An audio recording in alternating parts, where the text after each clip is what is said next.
அஸ்ஸலாமு அலைக்கும். Hi friends, எல்லோரும் எப்படி இருக்கீங்க? நல்லா இருக்கீங்களா? இன்றைக்கி என்ன வீடியோன்னு பார்த்தீங்கன்னா, நான் கொத்து புரோட்டா மீதம் ஆயிடுச்சு. அதில் நான் ஒரு கட்லெட்டு செய்திருக்கேன். அந்த கட்லெட் ரொம்ப டேஸ்ட்டாக இருக்கும். கண்டிப்பாக நீங்கள் எல்லோரும் ட்ரை பண்ணுங்கள். நம்ம இப்போ வீடியோக்குள்ளே போய் அந்த கட்லெட்டு நம்ம செய்ய போகலாம். வாங்க ஃப்ரெண்ட்ஸ், நம்ம வீடியோவை ஸ்கிப் பண்ணாமல் நீங்கள் பாருங்கள் ஃப்ரெண்ட்ஸ். உண்மையிலே சொல்ல வார்த்தையே இல்லை. வச்சு சாப்பிட்டு பார்க்கட்டு, நோம்பு திறக்க போகிறேன். புது டிஷ்ஷு வேறு. நல்லா கிறிஸ்பியாக இருக்குது. எவ்வளோ டேஸ்ட்டாக இருக்குது பாருங்கள்.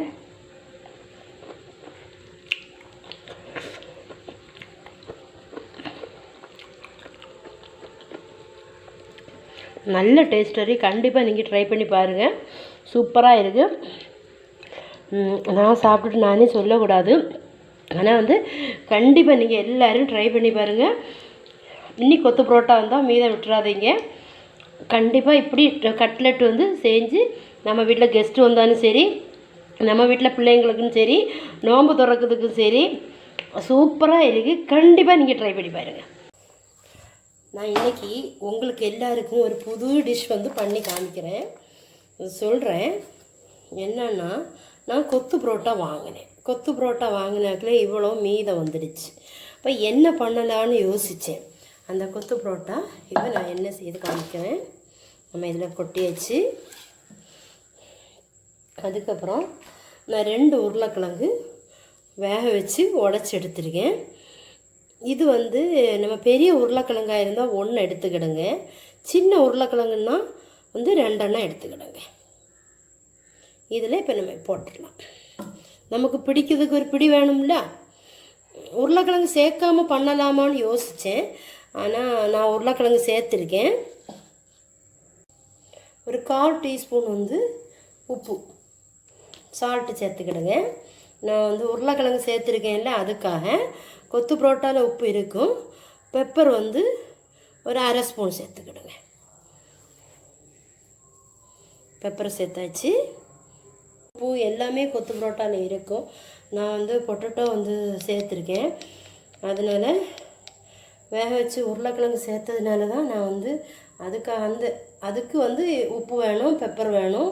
அதுக்காக தான் ஒரு 1/4 டீஸ்பூன் கரம் மசாலா நல்லா மேஷ் பண்ணி விட்டுக்கணும். ஏன்னா கறிவேப்பிலை எது இருக்கோ அதை போட்டு நம்ம புது டிஷ்ஷாட்டு இப்போ மாற்ற போகிறோம். ப்ரெட்டு கிடையாது. நான் இப்போ என்ன பண்ணலான்னு யோசித்தேன். அப்போ நம்ம சூஜி ரவை அதை நம்ம இப்போ எடுக்க போகிறோம். இந்த ரவை அதில் ஒரு 4 ஸ்பூன் போடலாம். 4 ஸ்பூன் போட்டாச்சு. இப்படி போட்டு ஒரு லைட்டாக ஒரு சுத்தகம் சுற்றி நம்ம எடுத்துடலாம் மிக்சியில். இப்போ நம்ம லைட்டாக பவுட்ரு பண்ணியாச்சு. சில்லி ஃப்ளேக்ஸ் ஒரு 1/4 டீஸ்பூன் போட்டு நல்லா மிக்ஸ் பண்ணி வச்சுக்கிடுங்க. பெப்பர் பொடியோ கரம் மசாலா எதுனாலும் ஓகே. கொஞ்சம் கூட போட்டுக்கலாம். நல்ல கிறிஸ்பியாட்டு காரசாரமாக இருக்கணும் இல்லையா, நோம்பு திறந்து சாப்பிடும்போது. அப்போ தான் ரொம்ப பிடிக்கும் எனக்கு. உங்களுக்கும் பிடிக்கணும்.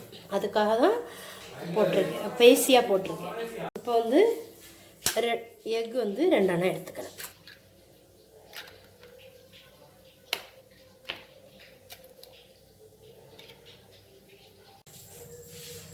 எக்கில் கொஞ்சம் உப்பு போட்டுக்கலாம், சால்ட் இட்டுக்கலாம். இந்த இதுலேயும் நம்ம ப்ரெட் வாங்கி ப்ரெட் கிராம்ஸில் ப்ரெட்டு பொடித்தாலும் அதுலேயும் உப்பு இருக்க தான் செய்யும்.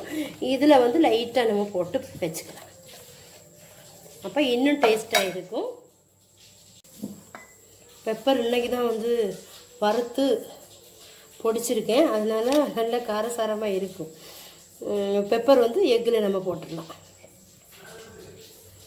நல்லா மிக்ஸ் பண்ணி விட்டுக்கிடுங்க. நட்டு முந்திரி எல்லாம் உள்ள கொத்து புரோட்டாயாக்கும். நான் ஃபஸ்ட் டைம் தான் இப்போ பண்ண போகிறேன். எனக்கு எப்படி இருக்குன்னு தெரியாது. நான் பண்ணிவிட்டு சாப்பிட்டுட்டு கண்டிப்பாக உங்கள்கிட்ட சொல்லுவேன். பால் போட்டுடலாம்.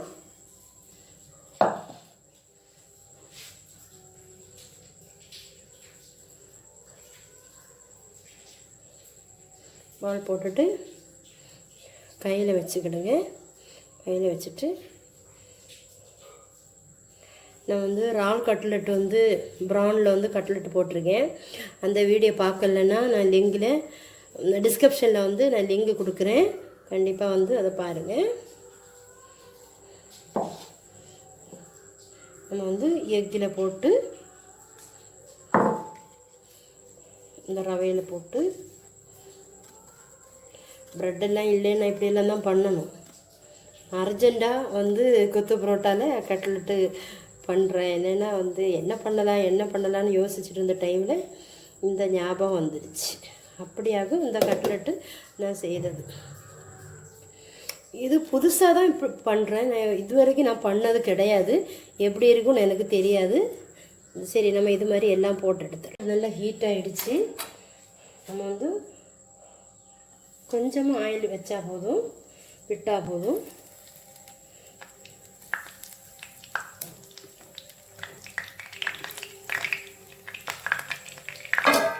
மீடியமாக வச்சுக்கிடுங்க, சீக்கிரம் கரிஞ்சிடும்.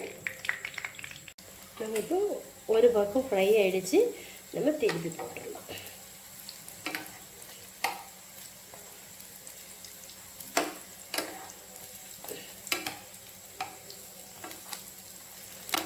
கொஞ்சம் கூட ஃப்ரை ஆகட்டும். அதுக்காக முழுக போட்டோன்னு பொரிச்சிடாதீங்க. இந்த கொஞ்சம் மீடியமாக நமக்கு ஆயில் போதும். எண்ணெய் பத்தல்லேன்னு நினச்சி அதிகமாக விட்டுடாதீங்க. வச்சு வாங்கிட்டாச்சு.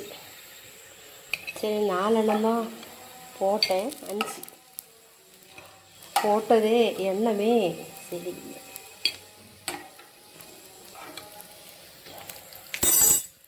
எல்லாம் போட்டு எடுத்தாச்சு. மாங்கு குளிக்குது. இனி நோம்பு திறக்க நேரம் ஆயிடுச்சு. இதை வச்சு தான் சாப்பிட போகிறேன். உண்மையிலே சொல்ல வார்த்தையே இல்லை. வச்சு சாப்பிட்டு பார்க்கட்டு. நோம்பு திறக்க போகிறேன். புது டிஷ்ஷு வேறு. நல்லா கிறிஸ்பியாக இருக்குது. எவ்வளோ டேஸ்ட்டாக இருக்குது பாருங்கள்.